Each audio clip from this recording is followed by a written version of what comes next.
Inilah Abu Bakar, Muslim Prancis, yang ditikam 50 kali saat ia sujud di dalam masjid hari Jumat yang lalu. Sampai-sampai pemuda Prancis ini menceritakannya agak sedikit emosi. Cet homme que vous voyez là, qui s'appelle Abu Bakar, il a été tué ce vendredi à la mosquée. Il était 7h58 et il faisait le ménage dans la mosquée. J'ai pas les mots. Ce qui vient de se passer, c'est terrifiant. Je vous en parle avec la boule au ventre. Cet homme que vous voyez là, qui s'appelle Abu Bakar, il a été tué ce vendredi à la mosquée. Il était 7h58 et il faisait le ménage dans la mosquée. Vous savez, ceux qui font le ménage dans la mosquée, ils le font bénévolement, ils le font pour Dieu. Les gens disaient de lui que c'était quelqu'un de généreux avec un très bon comportement. Et ce qui s'est passé, je vous le raconte, il y a un homme qui s'est introduit dans la mosquée, qui n'avait pas les coutumes islamiques, c'est-à-dire qu'il est rentré avec ses chaussures. Il discutait avec Abu Bakar et cet homme-là, c'était un non-musulman. Donc une fois que cet homme est rentré dans la mosquée, il commence à échanger avec Abu Bakar. Et Abu Bakar comprend que c'est quelqu'un qui s'intéresse à l'islam. Et c'est là que vous allez comprendre la barbarie de cette histoire. Peristiwa ini bukan hanya memancing emosi pemuda ini, bahkan ribuan orang turun ke jalan. Rasa marah dan duka menyatu. Presiden Emmanuel Macron angkat suara. Dunia bertanya, bagaimana bisa seorang non-muslim tega menghabisi nyawa seorang muslim yang coba menolongnya? Namun, menariknya, cerita yang sama terjadi lebih dari 1 abad lalu di Prancis. Seorang muslim, yaitu Syekh Abdul Qadir al-Jaza'iri, walau dizolimi kolonial Prancis, dia tetap mau menyelamatkan warga Prancis. Bukan hanya satu, bahkan ribuan umat Kristen Prancis dari pembantaian kaum Druze. Wajar saja jika seorang pemuda Kristen ini agak heboh saat mereaksi video yang mengisahkan kepahlawanan luar biasa Abdul Qadir ini. What? He went from enemy of France to hero of France.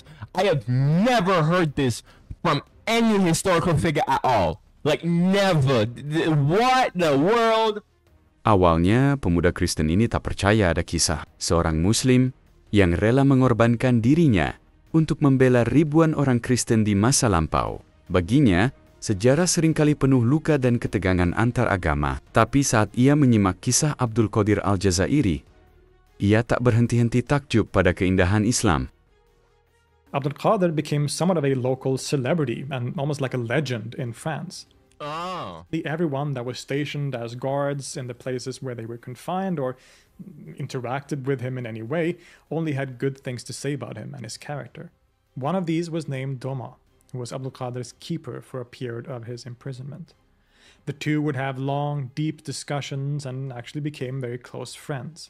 Everyone describes him as very polite and kind, with a very high intelligence and a calm, almost saintly nature. Doma said, quote, "He never complains for himself, though he is determined to hold France to its word.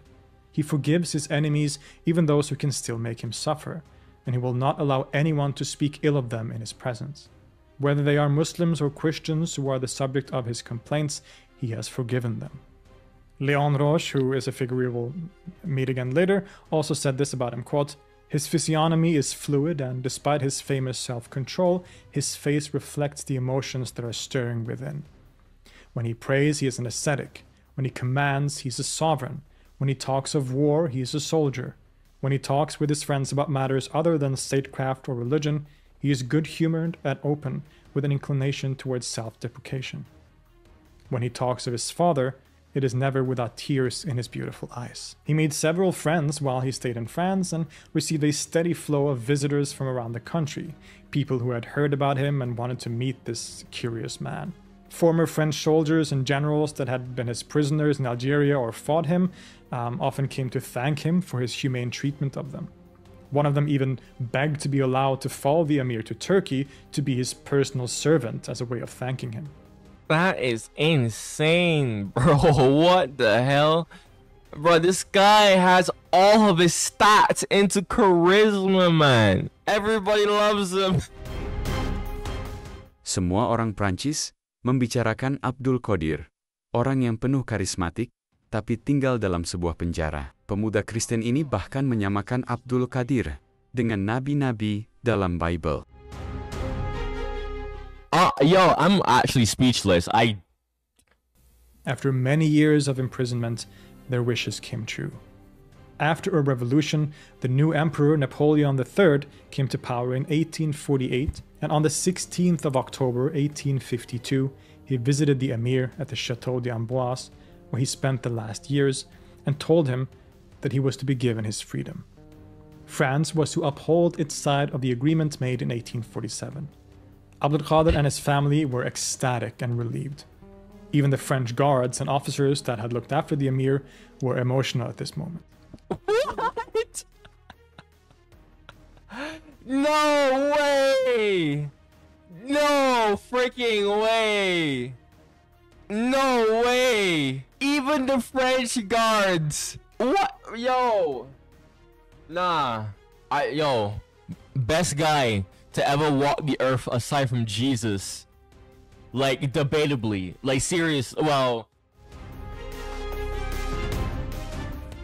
Setelah dibebaskan, Abdul Qadir menetap di Damaskus. Dan di sanalah namanya semakin harum setelah menyelamatkan ribuan umat Kristen dari pembantaian kaum Druze tahun 1860. Abdul Qadir's fame and renown would become even greater in 1860. Because in July of that year, a riot broke out in Damascus. Tensions had been growing for a while between the Christians in the region. Large groups of hired mercenaries, Druze and Muslims, entered the Christian quarter of Damascus and started a bloody, horrible massacre. Diplomats were chased through the city, homes were burned down, and Christians were massacred on the streets. And in the midst of this chaos, Abdul Qadir took it upon himself to act as a protector of the Christians in the city.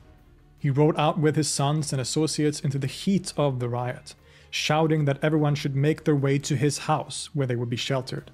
Damn. Abdul Qadir, which had previously belonged to his master Ibn Arabi, became a safe haven for Christians fleeing the massacre. That is mad. By the emir's soldiers that had stood by him since Algeria. It was his duty, he felt, as a Muslim, to protect the lives of innocent Christians. A few days Wow! a large mob of people came to the gates of his house, demanding that he hand over the Christians sheltered inside. He said to the crowd, "My brothers, your behavior violates the law of God. What makes you think you have a right to go around killing innocent people?" Tell him! Tell him! Seemed to find him a kind of hypocrite, since he himself had, of course, killed Christians in Algeria. He responded, "You fools, the Christians I killed were invaders and occupiers who were ravaging our country. As long as one of my soldiers is still standing, you will not touch them. They are my guests. Murderers of women and children, you sons of sin, try to take one of these Christians and you will learn how well my soldiers fight." This uncompromising stance of Abdul Qadir eventually dissuaded the angry crowd and eventually, of course, died down. While estimates vary, it is widely believed that Abdul Qadir and his companions saved thousands of lives on those days in 1860. For this, he became seen as even more of a hero around the world.